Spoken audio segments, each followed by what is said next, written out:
After the earth-shattering success of Grand Theft Auto 3 in 2001, Rockstar Games wanted to freshen things up for its sequel. To do this, they made the brilliant choice to set the sequel in the year 1986 in a fictional version of Miami called Vice City. This new game, aptly titled Grand Theft Auto Vice City, was a love letter to 1980s Americana and wore its many influences on its sleeve. Rockstar absolutely nailed the spirit of 1980s America, and because of that, Vice City is still regarded as one of the best games in the GTA series. You see, by 2002, 1980s culture seemed light years away. Hell, it already felt like another dimension in the late 90s. By that time, 1980s culture was so strikingly different from the present that it was hard to believe that it even happened. Even though Vice City was largely a caricature of 80s highlights, it still faithfully represented many cultural touchstones of the decade. The cars, fashion, interior, and exterior designs were all on point. Its radio stations captured the vibe of the era, with one classic after another gracing your ears as you drove around the city. Its parody hair metal band called Love Fist was hardly even a parody. All of this is to say, by 2002, if you were suddenly transported to a big city in the 1980s, it would feel like you landed on an alien planet.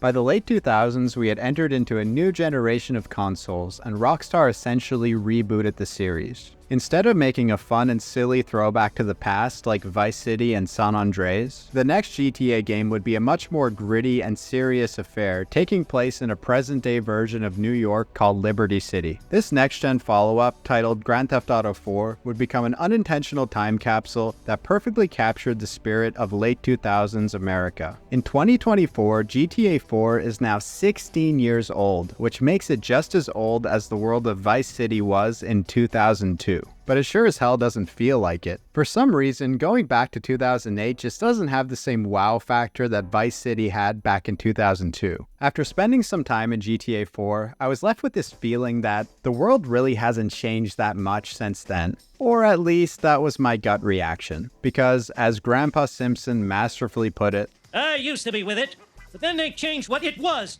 Now what I'm with isn't it, and what's it seems weird and scary to me. The fact is, the older we get, the faster time seems to blow by us. After the age of 25, most of us move past youth culture and into the business casual zone. Once you get into that zone, things really start to blur together, and it's easy to overlook how much things have changed. Over the past few weeks, I've tried to relive a lot of media from the late 2000s to see how it stacks up to 2024 with a less biased perspective. And here's what I came up with. If you were suddenly transported to the year 2008, the first tell would clearly be the technology. It'd be strange to see everyone around you using flip phones instead of smartphones. By the late 2000s, modern technology like smartphones and flat-screen TVs existed, but weren't nearly as widespread as they are today. Suffice to say, we've come pretty far in terms of technology since the 2000s. Late 2000s fashion looks quite dated, especially for youth culture. In the past few years, Gen Z has really made their mark on the fashion landscape, and we're seeing a lot of Y2K era fashion making a comeback. I always find it amusing when I see kids rocking the American Pie Hawaiian t-shirt or bringing Backstreet back with that parted in the middle haircut. The influence of K-pop has also freshened things up a lot. GTA 4 had a ton of dated cultural references to things like reality TV, Crash TV like the Steve Wilkos Show, and celebrity gossip sites like Perez Hilton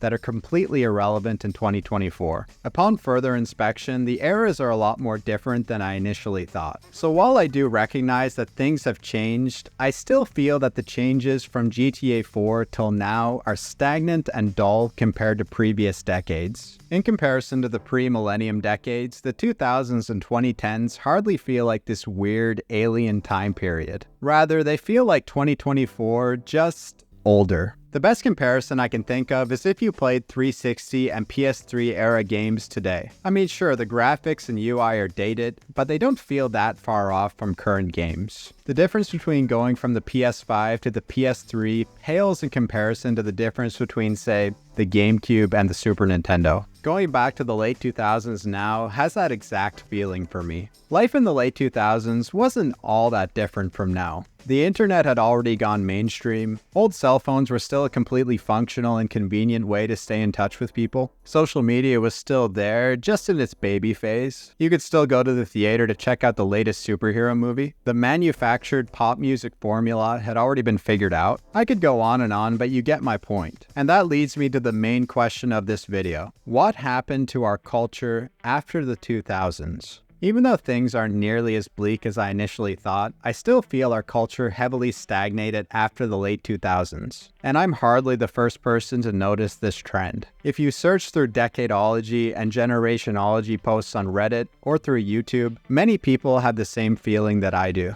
We are still living in the early 2000s. Nothing's changed, nothing's shifted, nothing's moved forward. We may place the years differently, but the general idea is that somewhere in the 2000s, our culture just ran out of steam. As Jason Farago brilliantly put it in his New York Times article, Why Culture Has Come to a Standstill, we are now almost a quarter of the way through what looks likely to go down in history as the least innovative, least transformative, least pioneering century for culture since the invention of the printing press. To pay attention to culture in 2023 is to be belted into some glacially slow Ferris wheel, cycling through remakes and pastiches with nowhere to go but around. The suspicion gnaws at me, does it gnaw at you, that we live in a time and place whose culture seems likely to be forgotten. It's pretty easy to see how things have stagnated when you compare different eras. For example, from their first appearance on The Ed Sullivan Show, through Sgt. Pepper's, and finally to their breakup, the Beatles looked like they went through several lifetimes worth of changes. In previous decades, simply traveling a couple of years in either direction would feel like you were on a totally different planet. The shift from the hair metal era of 1989 to the grunge era of 1992 is a prime example.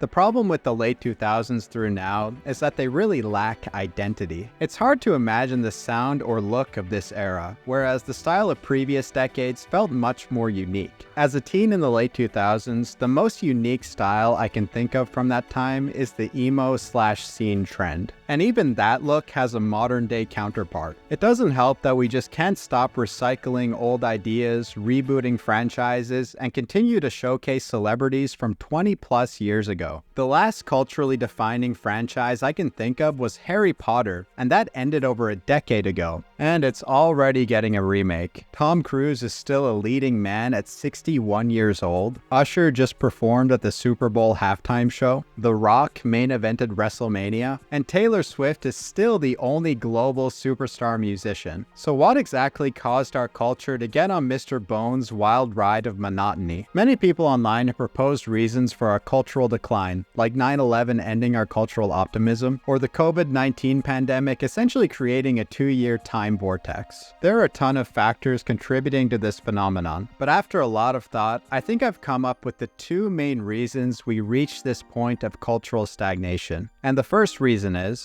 the death of monoculture. If you visit any forum that discusses cultural trends, the death of monoculture is always a hot topic. If you Google monoculture, it'll show you some kind of agriculture thing. But in terms of pop culture, monoculture refers to those cultural touchstones and experiences that are shared by everyone. Things like Beatlemania, Star Wars, the finale of Seinfeld, Harry Potter, and so forth, that seem to capture everyone's attention. Many people feel that monoculture ended with the mainstream adoption of smartphones and social media. The idea is that, in the pre-smartphone era, most people were part of larger communities with grander shared interests. But after smartphones and social media went mainstream, everyone retreated to smaller, more niche communities that catered to their specific interests. And as a result, we all feel like we're on our own little islands. Now, in 2024, monoculture still exists to some extent. You still have the odd cultural phenomenon like Barbenheimer that totally takes over the public discourse. The Super Bowl still draws in record numbers. Avengers Endgame is, damn, 5 years old already, but either way, it was massive. Monoculture isn't really dead, it's just on life support. But from what I see, most modern-day monoculture experiences are escapism that hardly have any impact on our daily lives. Monoculture experiences used to have a much larger impact on our day-to-day lives. And in my mind, nothing represents this phenomena better than Friends. In its prime, Friends had a stranglehold on American culture. The day after a big episode, it was all anyone could talk about. It created a number of catchphrases that entered into the lexicon. Anything worn by the cast could have a major impact on fashion trends. In 2024, there's no show that even has a tenth of the cultural impact that Friends had. In the late 2000s, we entered a time where you could create your own little pocket of reality that conveniently fit in your pocket. There just aren't nearly as many cultural touchstones that we can all identify with, and because of that, the years become less memorable and the time period feels like one big gray blob. The decline of monoculture is something that's well documented, but I think there's a much bigger reason why this era feels so stagnant. And that's because in 2024, social media killed the video star, and currently, we care more about technology than culture. To best illustrate this concept, let me explain a little bit about the video game series Civilization. In simple terms, in order to win a game of Civ, you have to make a civilization that dominates all others in some way before they can dominate you. You can win the game by creating a religion or culture that sweeps across the world, by ruling the world through war and conquest, or by becoming more scientifically advanced than everyone else. That means that from the beginning of the game, you have to choose an area to focus on. I believe that this aspect of civilization closely reflects how real-world societies function. In different eras, based on a number of factors, we tend to focus on specific areas. For example, the foundation of many ancient societies was religion. Rome was focused on dominating the world through conquest. During World War I and II, most countries were fixated on the war. My point is that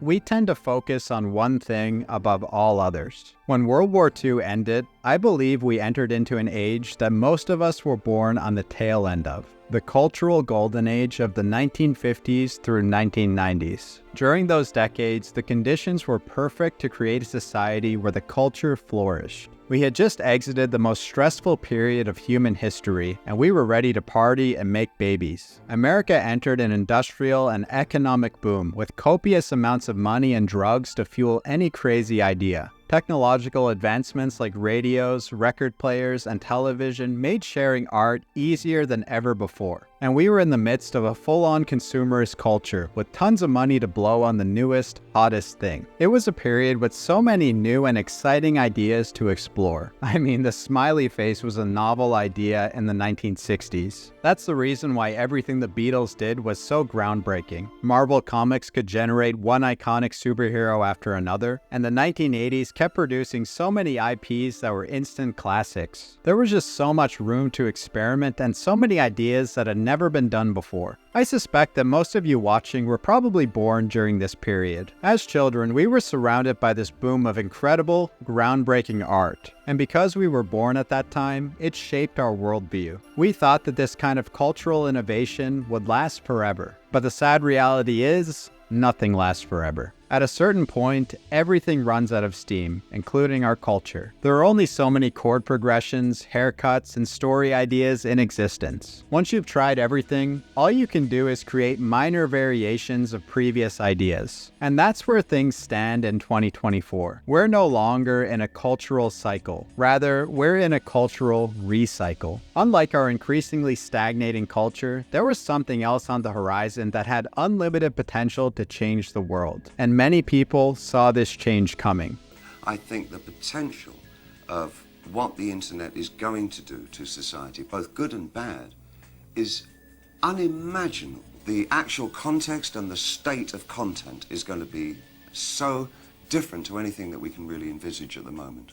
In my opinion, the late 2000s onward feels so much more culturally bland than previous decades because it's when we shifted our priorities away from culture. We didn't care nearly as much about haircuts, music, or cultural touchstones anymore. We became fixated on technology, and more specifically, technology surrounding the internet. If you need any proof of this change, go anywhere where there's a large group of people. What are the majority of them looking at? What are you looking at right now? This societal shift was cemented with the invention of social media and the smartphone. The introduction of these devices coincided with the perfect event to launch them into the stratosphere, the 2008 financial crisis. If a person is starving, the first thing on their mind is their next meal. If your ass is being held to the fire due to losing your job, the last thing you care about is a haircut. And I think in the late 2000s, society had reached a point where we were just trying to dig ourselves out of a financial hole. The light at the end of the tunnel was this new and exciting thing that had endless possibilities, modern technology. And so we shifted our focus from things that were superfluous to something more practical. So while the progression of technology in the previous decade has been awe-inspiring, the world has become much more gray, robotic, and static as a result. As the 2010s progressed, our technological focus only increased while the culture was being pushed into the corner. Earlier in this video, I said I found it hard to think of images that define this era, but that's because I was thinking about it the total wrong way. This era isn't about rock stars or fashion or TV shows. The image that perfectly encapsulates everything about the modern era is Steve Jobs holding the first iPhone.